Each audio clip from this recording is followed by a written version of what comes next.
The topic for today is imitation and competitive dynamics in an industry. Suppose a firm in an industry has conducted an analysis of its resources and capabilities, formal and informal management controls, and compensation policies. This firm will have competitive advantage with very unattractive industry.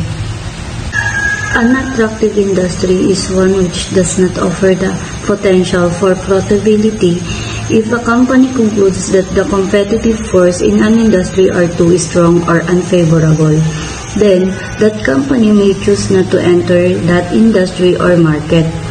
Competitive advantage is referring to factors that allow a company to produce goods or services better or more cheaply than its rivals.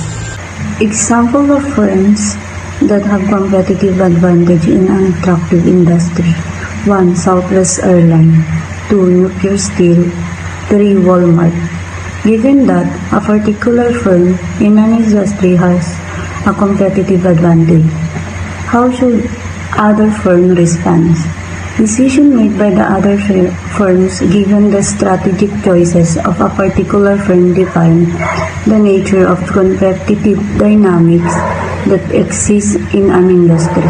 They have other firms may respond in three ways. First, they can choose to limit their response. For example, when Walmart entered the discount grocery market with the creation of super Walmarts, some competitors ignore Walmart's moves and continue on as before. Second, the other competitors modified some of their tactics. For example, selling more preferred food and more specialty food than before. Finally, the other firms fundamentally altered their strategies, like they will intimate the whole strategy of the other firms. Not responding to another firm's competitive advantage.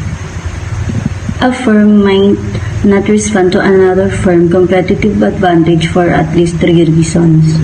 First, this firm might have its own competitive advantage because it might destroy its own competitive advantage.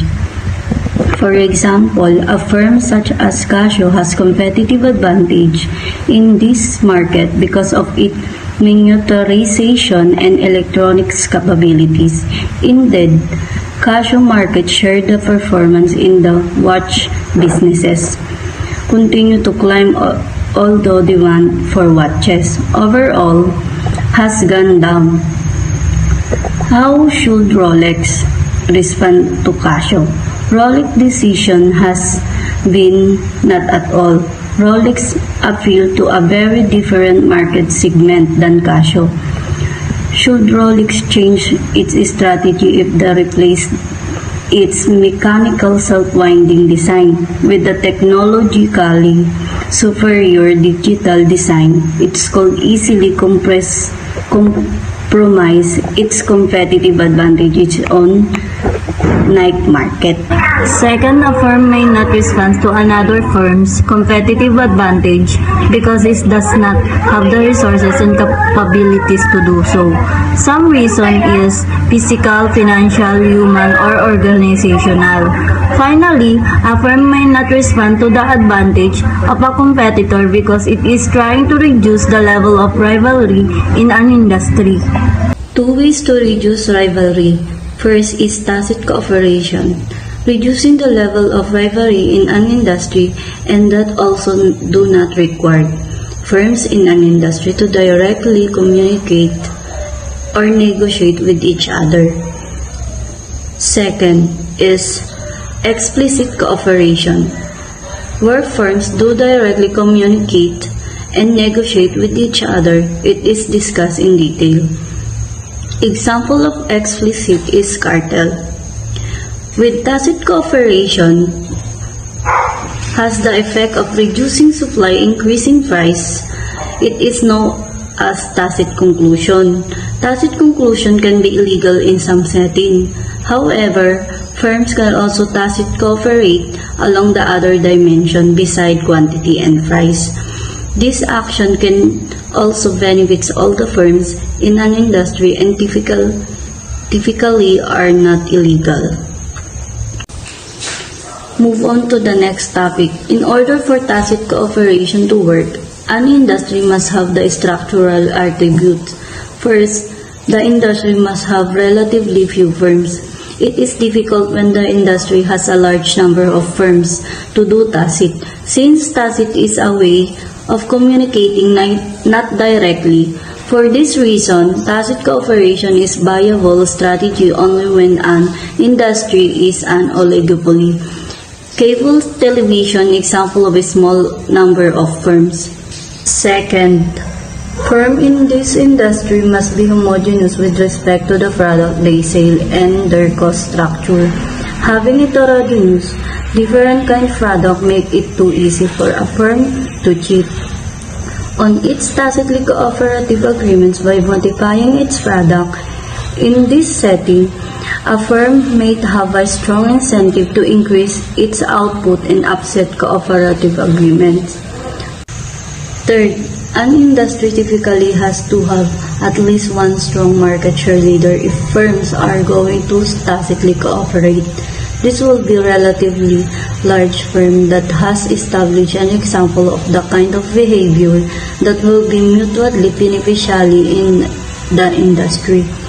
And the other firm in the industry sometimes fall into line with this example.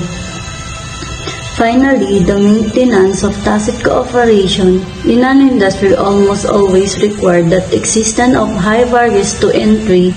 If tacit cooperation is successful, the average performance of firm in an industry will improve. However, this higher level of performance can induce the other firm to enter into this industry. Such entry will increase the number of firms in an industry and make it very difficult to maintain tacitly cooperative relationships. Next topic is changing tactics in response to another firm's competitive advantage.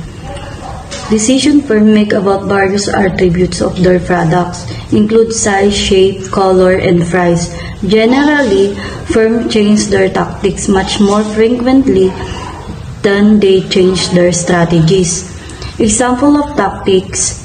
1. Imitation of tactics. Example, in consumer goods.